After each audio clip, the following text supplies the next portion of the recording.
Bismillahirrahmanirrahim. Assalamualaikum warahmatullahi wabarakatuh. Baik, pada kesempatan kali ini kita akan belajar mengenai pembagian kata dalam bahasa Arab di bagian yang pertama, yaitu kalimat isim. Dalam struktur bahasa Arab yang namanya al-kalimat al-arabiyah atau kata dalam bahasa Arab. Jadi kalau saya bilang kalimat, maka artinya kata dalam bahasa Indonesia. Oke, pembagian kata dalam bahasa Arab itu ada tiga. Yang pertama ada al-ismu, isim. Yang kedua ada al-fi'lu, fi'il. Yang ketiga ada al-harfu. Isim dalam istilah bahasa Indonesia mungkin bisa kita artikan sebagai kata benda. Kata benda. Oke. Nah, sedangkan fi'il dalam bahasa Indonesia itu bisa kita artikan sebagai kata kerja. Nah, sedangkan huruf di dalam padanan bahasa Indonesianya tidak bisa kita artikan huruf. Kenapa? Karena huruf dalam bahasa Indonesia adalah abjad ABC tanpa arti, sedangkan huruf yang di dalam bahasa Arab ini adalah kata tadi ya. Nah, maka mungkin bisa kita artikan huruf itu adalah kata sambung. Kata sambung dalam bahasa Indonesia. Baik, insya Allah nanti kita akan belajar satu persatu dari ketiga bagian kata yang ada dalam bahasa Arab ini. Pada kesempatan ini insya Allah kita akan belajar mengenai al-ismu, kata benda. Oke. Baik, apa itu al-ismu? Tadi secara simpelnya dia adalah kata benda. Kata benda, segala sesuatu yang menunjukkan kepada kata benda. Ya. Kemudian bagaimana kita bisa mengenal bahwa sebuah kata itu adalah isim, termasuk isim ya, bukan fi'il ataupun bukan huruf. Nah, maka kita bisa mengenal lewat apa? Lewat ciri-cirinya. Lewat ciri-ciri ya. Kita bisa mengenal lewat yang namanya ciri-ciri. Oke, ciri-ciri juga kebagi menjadi dua. Ada ciri-ciri secara makna. Ya, kita bisa tahu ciri-cirinya dari maknanya, atau kita bisa mengenai ciri-cirinya lewat lafaz secara fisik di dalam katanya ya. Oke, satu persatu kita jelaskan bagaimana cara mengenali itu isim melalui maknanya. Kata yang termasuk atau tergolong dalam isim, maka secara makna pertama adalah nama orang. Kata yang menunjukkan nama orang, maka dia termasuk isim. Maka dia adalah isim. Nama orang siapapun, contoh misalnya Muhammad, atau Fatimah, atau Aisyah. Nah, maka kata-kata yang menunjukkan makna nama orang, maka dia termasuk ke dalam isim. Ya, pertama, nama orang. Kedua, kata yang menunjukkan makna nama tempat. Contoh misalnya Jakarta, atau Makkah, atau Madinah. Nah, ya. Mana-mana kata, apapun kata yang memiliki makna Jakarta atau memiliki nama tempat, makna nama tempat, maka dia tergolong kepada isim. Ya. Nah, sudah bisa dipastikan bahwa dia adalah isim.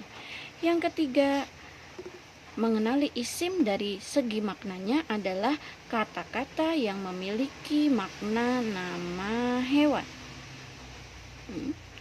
Nama hewan.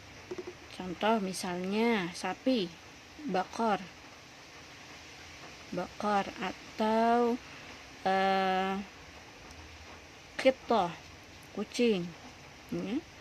Ataupun misalnya saur, kerbau ya.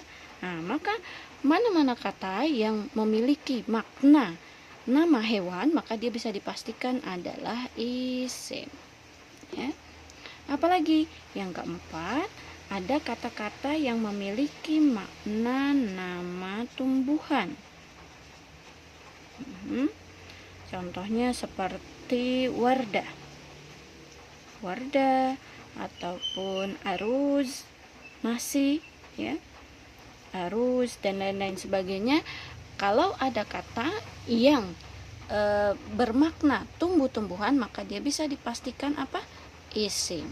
Oke. Ada lagi? Ada. Yang kelima, kata-kata yang menunjukkan makna sifat. Ya. Kata-kata yang menunjukkan makna sifat. Ya. Makna sifat, contoh misalnya mujtahid, rajin. Ya, atau hasan, baik, ya. Nah, maka manapun kata yang menunjukkan makna sifat, maka dia bisa dipastikan apa? Isim. Terakhir, ada kata-kata yang digunakan atau memiliki makna benda, ya. Memiliki makna benda-benda. Contoh misalnya qalamun, kitabun, ya, dan lain-lain sebagainya yang menunjukkan kepada benda, maka dia isim. Oke, ini pertama. Mengenali dia adalah isim ditinjau dari segi maknanya, maka manapun kata-kata yang memiliki makna nama orang, nama tempat, nama hewan, nama tumbuhan, makna sifat, atau kata yang menunjukkan benda, maka dia bisa dipastikan adalah isim. Oke.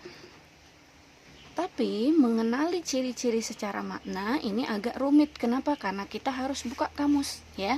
Nah, maka ada cara yang lebih mudah untuk mengenali bahwa dia isim adalah dengan mengenali lafadznya, ya. Tanpa harus buka kamus, melihat lafadznya kita bisa tahu bahwa dia adalah isim. Oke, ciri apa saja yang ada pada lafadznya? Nah, pertama, mana-mana kata yang ada alif lam atau al di dalam katanya, maka dia sudah bisa dipastikan isim.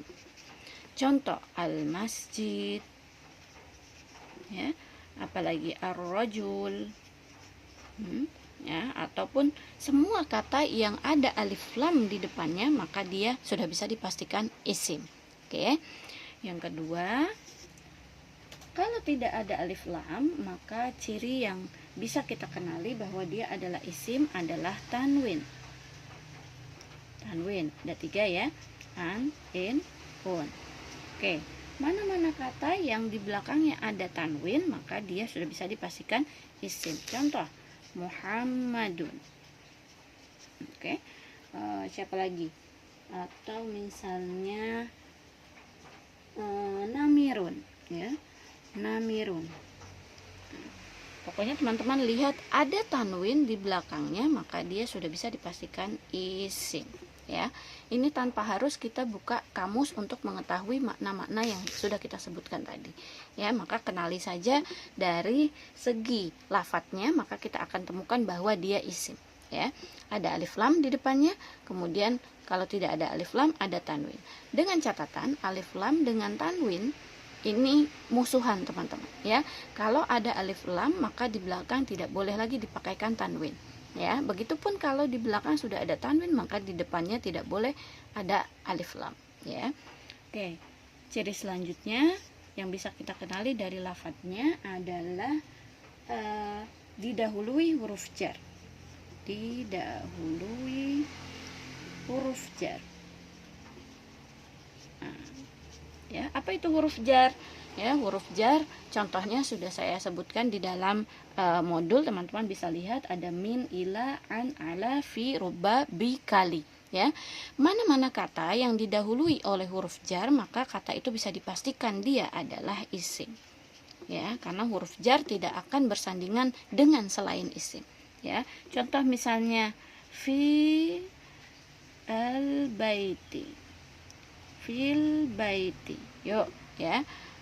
Al bait ini termasuk isim. Kenapa? Karena pertama dia ada alif lamnya, kedua dia didahului oleh fi. Yang fi adalah huruf jar. Ya. Oke. Selanjutnya, ciri yang bisa kita kenali daripada lafadznya adalah didahului huruf nida. huruf nida. Apa itu huruf nida? Huruf nida itu adalah huruf panggilan. Biasanya bentuknya adalah ya atau ya ayyuha. Ya ayyuha. Nah, maka mana-mana kata yang sebelumnya ada huruf ya atau ya ayyuha, maka dia bisa dipastikan adalah isim. Contoh di dalam Al-Quran, ya ayyuhal muddathir. Ya, ayyuhal muddathir. Maka kata muddathir adalah isim. Kenapa? Karena pertama dia ada alif lam, dan kedua dia didahului oleh huruf nida atau huruf panggilan. Oke. Kemudian yang kelima, cirinya adalah musnad.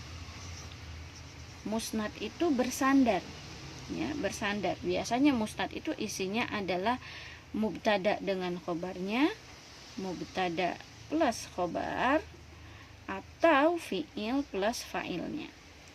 Nah, ini maka mubtada atau khobar ini isim, kemudian fa'il ini juga isim. Ini akan kita bahas di bab selanjutnya, tidak akan saya perdetail di sini. Oke, jadi ini ciri-cirinya bisa kita kenali bagaimana isim bisa kita kenali. Pertama dari segi makna, tapi mengenali makna ini cukup sulit karena harus buka kamus, sehingga yang lebih simple adalah kita mengenali dari segi lafadznya. Ada alif lam, maka dia isim.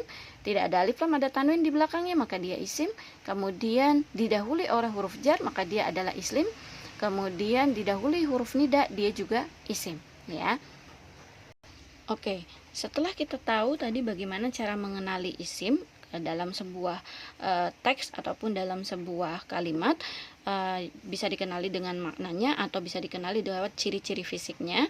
Setelah itu kita akan membahas pembagian daripada isim. Ya, isim ditinjau berdasarkan gendernya. Isim ditinjau berdasarkan gender atau isim berdasarkan jenisnya. Dalam bahasa Arab dibagi dua. Ada mudzakkar, ada muannas. Apa itu mudzakkar? Mudzakkar adalah isim yang menunjukkan maskulin, menunjukkan laki-laki, ya, atau menunjukkan jantan. Ya, sedangkan muannas adalah isim yang menunjukkan feminim atau menunjukkan perempuan. Bagaimana cara mengenalinya? Gampang saja. Biasanya isim yang mudzakkar itu tidak diakhiri tak marbutoh. Tidak diakhiri tak marbutoh. Sedangkan muannas, maka dia biasanya secara lafadz diakhiri dengan tak marbutoh di belakangnya. Ya, contoh misalnya seperti Aisyah, ya, atau kalau benda maktabah, misalnya kalau benda maktabatun, ya, maka ini adalah muannas karena diakhiri dengan tak marbutoh. Ya, sedangkan mudzakkar adalah yang tidak ada tak marbutohnya atau dia digunakan sebagai nama laki-laki. Ya, misal Zaid, ya, digunakan nama laki-laki, atau misalnya kalau benda adalah kitab, ya. Nah, maka kalau tidak ada tak marbutohnya, dia sudah bisa dipastikan namanya mudzakkar. Oke. Nah, ini pembagian yang pertama. Isim berdasarkan jenisnya dibagi menjadi dua, mudzakkar atau muannas, ya. Nah, mudzakkar adalah isim-isim yang punya makna laki-laki, digunakan untuk menamai laki-laki, atau secara lafadz adalah kata yang tidak ada ciri muannasnya atau tidak ada tak marbutohnya. Sedangkan muannas adalah kata yang biasanya digunakan untuk nama perempuan atau hewan betina, ya, ataupun lafadz-lafadz yang diakhiri dengan tanda muannas, yaitu dengan tanda tak marbutoh di sini, ya. Ini isim di bagian pertama. Selanjutnya, pembagian isim yang selanjutnya dibagi berdasarkan jumlahnya. Isim dibagi berdasarkan jumlah atau dalam bahasa Arab disebut adat, ya. Isim berdasarkan jumlahnya dibagi menjadi 3, ya. Kalau di dalam bahasa selain bahasa Arab biasanya lebih daripada satu itu langsung masuk ke dalam jamak, ya. Termasuk bahasa Indonesia, teman-teman. Bahasa Indonesia itu biasanya lebih daripada satu tergolong jamak. Bahasa Inggris pun begitu, ya. Bukunya satu, biasanya kalau dalam bahasa Inggris book, ya, maka lebih daripada satu langsung dikategorikan jamak, books, ya. Nah, bahasa Arab tidak demikian. Bahasa Arab memiliki 3 bagian dalam segi jumlah, ya. Pertama ada isim tunggal, atau dalam bahasa Arab disebut isim mufrad, tunggal, ya. Kemudian ada isim 2, atau kita bilangnya isim tasniyah.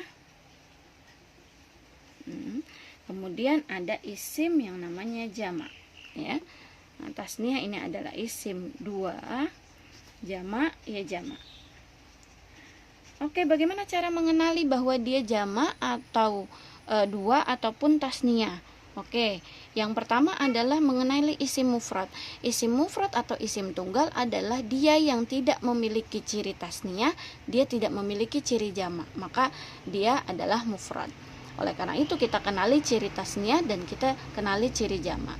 Oke, ciri tasniyah bagaimana? Ciri tasniyah, suatu kata digolongkan dia tasniyah atau bermakna 2, itu biasanya di belakangnya ada bunyi ani atau bunyi aini, ya. Bunyi apa? Ani atau bunyi aini. Contoh, masjidani atau masjidaini. Nah, ya, mana-mana kata yang ada belakangnya bunyi ani atau aini, maka dia dikategorikan sebagai isim tasniyah, isim yang bermakna 2, ya. Oke, sekali lagi, isim bermakna 2 adalah isim yang berakhiran ani atau berakhiran aini. Contoh, masjidani atau masjidaini, ya. Nah, bagaimana dengan jamak? Nah, jamak dalam bahasa Arab dibagi lagi menjadi 2. Ada jamak yang namanya jamak salim, ya. Ada jamak namanya jamak taksir. Oke, kita bahas satu-satu. Jamak salim. Salim artinya selamat. Selamat dari apa? Selamat dari berubah bentuk tunggalnya, ya. Dari berubah bentuk tunggalnya. Kita kasih contoh, misalnya yang tunggal di sini ada muslimun. Muslimun. 1. Ya, kalau muslimnya 1, muslimun. Maka kalau muslimnya banyak, kita mengucapkan muslimuna. Muslimuna atau muslimina. Muslimina, ya. Oke, kenapa dia disebut jamak salim? Lihat teman-teman, jamak salim tadi adalah jamak yang selamat. Selamat dari apa? Berubah bentuk tunggalnya. Kita lihat bentuk tunggalnya.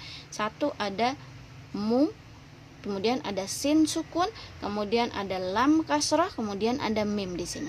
Ada jumlah hurufnya 4. Kita pindah ke bentuk jamaknya. Apakah ada pengurangan atau ada penambahan? Nah, jawabannya adalah tidak ada yang namanya pengurangan. Di sini hurufnya tetap 4, 1, 2, 3, 4, dan tidak berubah harokatnya, ya. Bunyinya tetap musli, musli. Nah, ya, nanti tinggal ditambahkan bunyi una atau bunyi ina, ya, bunyi una atau bunyi ina. Maka inilah jamak salim, ya, jamak yang selamat dari berubah bentuk tunggalnya, ya. Nah, tandingannya adalah jamak taksir. Apa maknanya taksir? Taksir itu maknanya pecah. Apa yang pecah? Pecah artinya berubah. Berubah dari apa? Berubah dari bentuk tunggalnya. Kita kasih contoh di sini. Kitabun. Oke. Buku, tunggalnya kitabun. Tapi begitu dijamakkan, jamaknya adalah kutubun. Nah, lihat, perhatikan. Kitabun jamaknya kutubun, ya. Nah, bentuk tunggalnya berubah. Pertama, jumlah hurufnya yang tadinya 1, 2, 3, 4, di sini cuman ada 3, 1, 2, 3. Berarti ada yang hilang di sini. Alifnya hilang. Pertama. Kedua, berubah bentuknya harokatnya. Lihat, kaf di sini harokatnya kasrah, di sini harokatnya dhammah.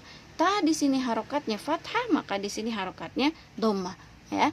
Jadi berbeda teman-teman ya, pecah atau berubah dari bentuk tunggalnya. Inilah yang dinamakan jamak taksir. Contoh lagi misalnya rojulun. Ya. Rojulun jamaknya adalah rijalun. Oke, lihat ya, rojulun jamaknya rijalun. Apa yang berubah? Betul ya. Yang berubah adalah ada pengurangan huruf, yang ada penambahan huruf, Yang tadinya hurufnya 3, rojulun di sini menjadi 4, ro, jim, alif, lam. Ya, maka berubah, pecah ya. Inilah namanya jamak taksir. Kemudian apalagi yang berubah? Nah, jelas yang berubah adalah harokatnya. Yang tadinya ro-nya fathah, di sini ro-nya kasroh. Di sini ro-nya jimnya doma, di sini jimnya fathah. Nah, maka inilah yang disebut dengan jamak taksir. Nah, ini pembagian isim berdasarkan jumlahnya. Ada isim tunggal, ada isim dua, dan ada isim jamak. Oke. Yang ketiga, pembagian selanjutnya adalah pembagian isim berdasarkan maknanya.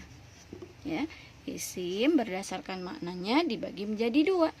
Ada isim ma'rifat, ada isim nakiroh. Oke, apa itu isim ma'rifat dan nakiroh?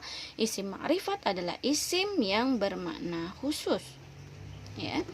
Dan sedangkan nakiroh adalah isim yang bermakna umum. Oke, bagaimana mengenalinya? Kenali isim ma'rifat, maka selain isim ma'rifat adalah isim nakiroh. Berapa isim ma'rifat? Isim ma'rifat ada 6, ya. Ada 6. Pertama adalah isim dhamir. Isim dhamir, ya, atau kata ganti. Kata ganti, ya. Nah, teman-teman bisa lihat di dalam tabel yang sudah saya berikan di dalam modul. Contoh misalnya huwa, ya, atau hiya, atau anta, atau ana. Ya. Nah, kata-kata ini huwa, hiya, anta, ana, dia tidak punya makna lain selain misalnya huwa itu adalah dia laki-laki satu. Maka selain itu tidak punya makna lain, dia hanya punya makna dia laki-laki satu. Nah, makanya dia disebut sebagai isim ma'rifat, isim yang maknanya khusus, tidak punya makna lain selain makna yang sudah ditentukan. Ya, hiya juga begitu. Hiya hanya untuk dia perempuan satu. Sudah itu saja. Ya, tidak ada makna lain, maka dia disebut isim ma'rifat, yaitu isim dhamir atau kata ganti, ya. Huwa, humahum, hiya, humahunna, anta, antum, antum, anti, antum, antuna, ana, nahnu. Semuanya bermakna khusus, ya. Yang kedua ada yang namanya isim alam, ya, atau nama, baik itu nama orang, nama kota, nama apalagi yang biasanya digunakan nama, maka dia bermakna khusus, tidak ada lagi makna lain selain itu. Contoh misalnya nama laki-laki Zaid, ya, maka Zaid ini tidak punya makna lain kecuali nama laki-laki yang bernama Zaid, begitu, ya. Atau misalnya Jakarta, itu isim alam, ya. Nah, Jakarta nama tempat, ya, maka Jakarta tidak ada makna lain selain nama kota, nama sebuah kota di Indonesia, yaitu ibu kota Jakarta. Nah, maka Jakarta tergolong isim ma'rifat, ya, maknanya khusus, tidak ada makna lain lagi. Kemudian yang ketiga ada isim isyarah, ya, ismul isyarah. Oke, ismul isyarah sama ismul isyarah atau kata tunjuk, kata tunjuk, ya. Contoh misalnya hadza, atau hadhihi, ya, hadhihi. Nah, maka kata hadza dengan hadhihi ini tidak punya makna lain selain ini, ya, atau dzalika, ya, dzalika tidak punya makna lain kecuali maknanya itu, ya. Maka ismul isyarah itu tergolong kepada isim ma'rifat nomor 3, ya. Kemudian nomor 4-nya ada isim mausul. Ismul mausul, ya. Isim mausul adalah kata sambung, ya. Alladzi, alladzani, ya. Alladzi, ya, atau allati, ya. Nah, ini adalah kata sambung yang maknanya biasanya diartikan yang, begitu, ya. Tapi dia tidak punya makna lain. Alladzi ini khusus untuk yang tapi mudzakkar, ya. Nah, allati yang tapi muannas, maka dia tidak punya makna lain selain itu, ya. Nah, oleh karena itulah isim mausul juga disebut sebagai isim ma'rifat. Nomor 5, ya, isim ma'rifat adalah alif lam, ya. Oke, alif lam. Kenapa alif lam menjadi maknanya khusus? Teman-teman, kalau kita baca rojulun, nah ini kita maknanya laki-laki bebas, laki-laki mana saja, mau laki-laki orang Indonesia, laki-laki orang Brazil, laki-laki orang Palestina, pokoknya rojulun, tidak tentu, maknanya umum. Tapi ketika teman-teman sudah memberikan alif lam jadi ar-rajulu, ya, maka ini sudah khusus laki-lakinya, laki-laki yang itu, ya, laki-laki yang khusus yang dimaksud oleh orang yang sedang bicara pada saat itu, ya. Nah, maka adanya isim yang dipakaikan alif lam, dia menjadi isim yang ma'rifat, yang punya makna khusus, ya. Terakhir ada idhofah. Ada idhofah. Oke, idhofah adalah dua kata tapi maknanya satu. Contoh kalau di di dalam Indonesia, rumah sakit. Ya, oke. Terdiri dari dua kata, ya. Ada rumah, ada sakit, tapi maknanya satu, apa? Ya, tempat, gedung, ya, yang dipakai biasanya untuk orang-orang yang sedang sakit, gitu, ya. Maknanya satu walaupun kata-katanya dua. Dalam bahasa Arab juga begitu, ya. Misalnya Baitul Maqdis, ya. Baitul Maqdis, dua kata, ada bait, ada maqdis, tapi yang dimaksud adalah apa? Nah, ya, adalah sebuah masjid. Nah, ya, saya tidak bisa gambar, pokoknya adalah sebuah masjid di mana, di Palestina yang sekarang jadikan perebutan, ya. Maknanya adalah satu, gitu, ya. Makna idhofah juga tergolong daripada isim ma'rifat, ya. Nah, teman-teman hanya perlu tahu ini, hanya perlu tahu isim ma'rifat, yaitu isim domir, isim alam, isim isyarah, isim mausul, isim yang ada alif lamnya dengan idhofah. Maka selain daripada yang 6 ini adalah tergolong isim nakiro. Berarti isim nakiro adalah selain ma'rifat, ya, selain ma'rifat. Oke, ya, untuk tambah pemahaman, silakan teman-teman buka latihan dan kemudian mengerjakan latihannya. Terima kasih.